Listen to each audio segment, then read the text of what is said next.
house. We just landed, and it was a busy flight. I was on the computer. We got 3 deals closing today, but one of them I want to tell you guys about. I am very excited to be closing today, but I'm really proud of our whole team and everything that went into this deal, and it was a fight. So one of the things I know when I got started in this business that I was worried about, and I know a lot of people out there maybe getting into this business might be worried about this, or you're already in business and you're not sure what to do when this happens. Sometimes you give up deals. You know, what happens if the seller changes their mind after they sign the contract and they don't want to do the deal anymore? So that's a fear, you know, a lot of investors have. That makes sense. What happens and what are your options? And for a number of years, you know, we usually were pretty easy on that type of situation. There was one occurrence I remember, and a seller, she told me the day after we had this deal assigned for $40,000. We had $40,000 payday. She calls me. She says, well, my nephew, I guess, found out we were selling it. He, you know, maybe wants to kind of own it long term, move into it, keep it in the family type of thing. And us, you know, thinking we're doing the right thing, let him out of the contract immediately. And it was about a month later, I pulled up that property. I don't even remember what made me think to do it. And I pulled up the property and I saw it close like a week after we let him out of the contract for $10,000 to another LLC investor company. And I was like, oh my gosh, like we could have just cut the deal 10 grand and made him happy had we, you know. So it was a learning experience for me. But it was through that I realized that unfortunately a lot of people are very dishonest, and you really have to protect yourself. Okay, so fast forward a few months, and we hadn't had any sellers, we hadn't had any issues in a while, but we had the most unethical person that I've ever dealt with in my real estate career, probably my business career. We got a lead. They called, our sales guy offered them $30,000 for their property, and they said, okay, you know, let us call you back. They called back about 5 minutes later. They said, can you meet us tomorrow at the property? So we go to the property the next day, and this was 5 months ago. This was May of 2018 this year. We got to the property, and they show us the whole property. And so I pull out the contract. I'm actually teaching one of my new sales guys, Brandon. He'd been with us just for like a couple weeks. So I'm teaching him to close, and I go in, I'm like, all right guys, so $30,000. She's like, well, you know, we have somebody else coming to look here in a couple hours. I'm like, oh, this is the first you've said anything about this. She's like, yeah, she said she might be able to do $40,000. I'm like, okay, well, I don't think we can do $40,000. She's like, okay, well, yeah, she's coming over. I'm like, well, I mean, you know, did the whole thing, right? And I'm like, what if I could do 40 and we negotiate? And she's like, well, if you could do 40 right now, then yeah, that would work. So I say, all right, let me take another look. Let me make sure that I can do that. You know, you got to give them the win. So I go around there's a mobile home on owned land. That's why the sales price was so low. This is in Glendale, Arizona. I do another lap around the house. I come back, I say, all right, I'll do 40, you know, if we can commit to this right now. So we all sign the contract. Next day, she calls and she says, I didn't sign the third page of the contract, and I don't want to move forward on this deal. I'm like, what is going on? I get a call from her daughter, who her daughter's like, you know, not a kid, you know, 40s, 50s, whatever. She says, I'm a realtor, and my parents signed this contract, and I didn't know about it, and blah, blah, blah. I said, is there any, you know, your parents seem, I actually called the daughter back. It was like first thing Monday morning. We signed the contract on Friday.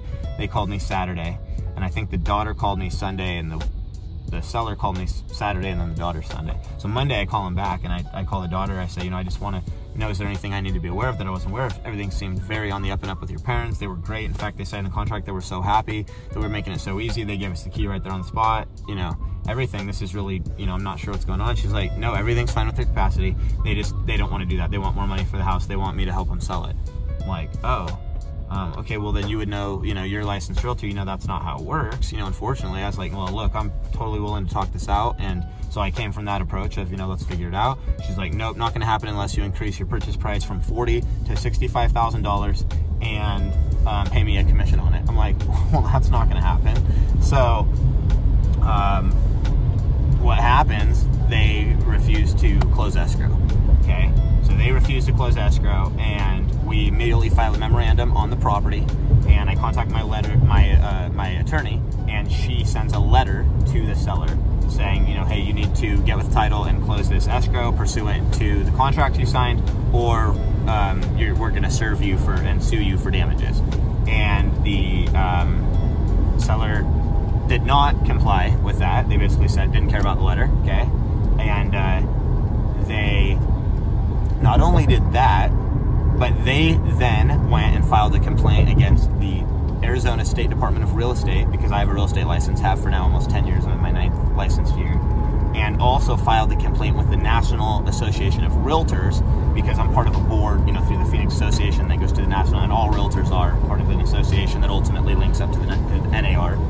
So I have this complaint now against me going on with the state and with the Association of Realtors. I never had anybody file a complaint with the Association of Realtors in almost 10 years. I have with the state several times, and we have a perfect record. You know, it's going to happen. You're doing a lot of business, especially if you're doing wholesaling, but we've always been perfectly clean. We do things right. So she files all these complaints, both these complaints. We file a lis pendens, and a lis pendens is basically saying, hey, we have a contract for this, and we're suing the seller for the damages. And hey guys, what's up? It's Joshua Gayman, and I flip houses right here in the Phoenix market.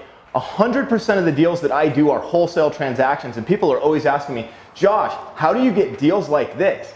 I'm going to show you step by step how I do this, how I acquire houses that are off market at a discount for less than they're worth and make a ton of money quickly flipping them to other buyers right in that very same market.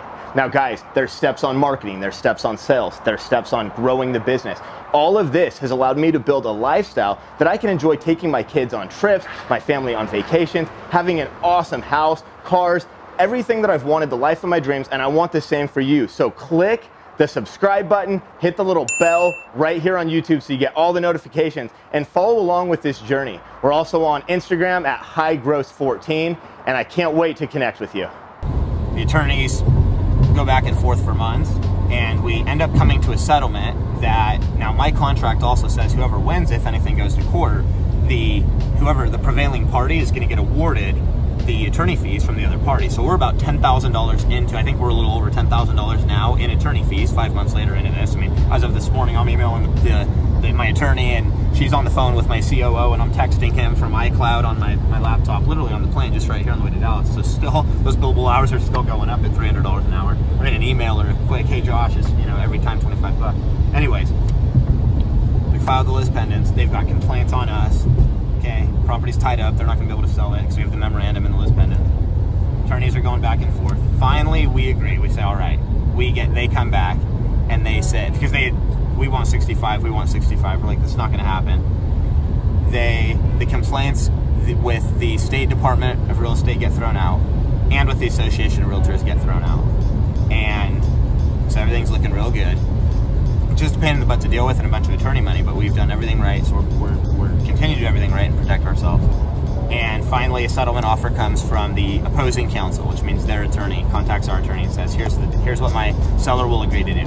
If your buyer will increase the purchase price $1,000 from 40 to 41, actually I think they wanted like $5,000, like 40 to 45, and everybody pays their own attorney fees, the seller will close. I say no, tell them we'll go, you know, $1,000, that's it. We'll go from 40 to 41 and pay our own attorney fees. And so they agreed to that. And I said, and also they have to send a letter to the Association of Realtors and to the Arizona Department of Real Estate saying, you know, we want to drop everything. Josh didn't do anything wrong. They would not agree to send the letter saying Josh didn't do anything, but they did agree to send a letter to both parties saying they just didn't want to admit guilt is what it came down to. But they did send a letter to both parties, the Association of Realtors and the Arizona Department of Real Estate, saying we want to withdraw our complaints. By that time, they had already been shut down because they were invalid complaints, but that was a win for me. I wanted those letters, so we got those.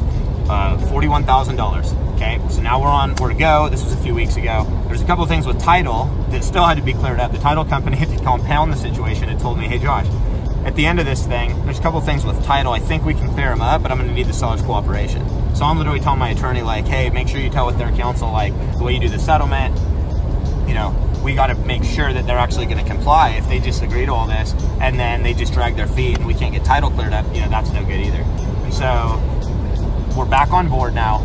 Title company contacts seller, gets what they need. That's actually goes real quick and easy, thank goodness.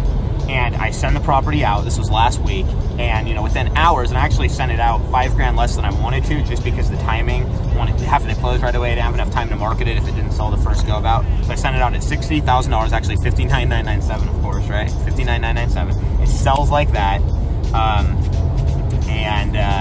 then when we're set to close this week, so it's like finally this miracle that we're finally through all this, and instead of a $20,000 spread like it should be, it's going to be, you know, like a $9,000 spread or an $8,000 spread, because we had to increase the price up to 41, 10,000 in attorney fees. We're in at like 51 now, selling it for 60. But still, hey, this is a win. And then seller goes to title last night to sign, and signs, and a couple hours later, seller's daughter emails title and says, hey, what's the name of this buyer? It's not Gayman Corp, Easy Button Home Sales, it's somebody else. And there's an assignment fee down there at the bottom for like $19,000 that she didn't say anything about that. Probably didn't even know how to read a HUD and see it. But she said, why is the buyer different?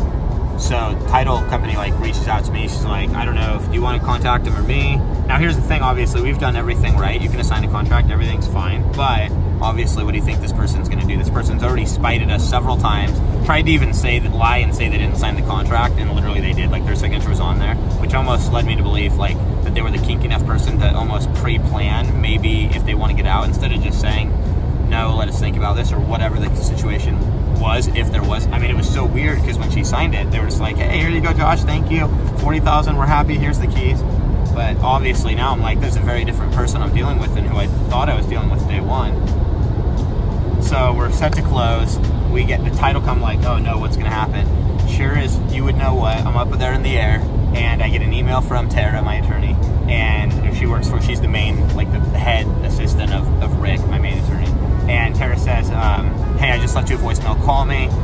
Sellers, they don't want to close unless we switch the name, so we're gonna have to do a double close. I text back, F that, tell them to close today or the whole settlement's off the table. And actually what's really funny is after I did that, I sent an email to CFO or text him on my iCloud. I'm like, hey man, I told the attorney to, well, I had CC'd him on the email, but I said, you might want to take a look at that real quick, your call. Let's move on, get the next deals. So it would cost us an extra $1,500 because it's a small sales price, so not terrible, but decrease our spread even more on this deal, right? But it's also like 17, 18 grand cash coming in even after the double close. So it's like a lot of cash coming back, even though a lot of it we need to pay the attorney fees we've already paid, right? And so we're like, we're gonna just eat the 50. He actually contacts Tara and says, yeah, it's fine, we'll do the 50, let's get it done. In the meantime, the title rep, and she's awesome, she sends an email and she's like, hey guys, the seller actually just showed up in my office and said, fine, who is this buyer? And she goes, I told him, one of Josh's partners, somebody he's dealing with, he does a lot of assignments and has funding partners and all sorts of stuff. And they said, well, whatever, we just want this thing to close today. So it's closing today, and we'll wait for the email recording. The buyer was actually on his way to the title company with a check, cashier's check. He's funding it actual cash, and to sign. And he's all excited as heck. We could have sold that deal 5 times this week, or over the last week, if we had 5 of that same deal. But he's happy. And so we'll get that recording confirmation here in a couple hours, and this one's behind us, and it's money in the bank. So guys, what happens if a seller changes their mind?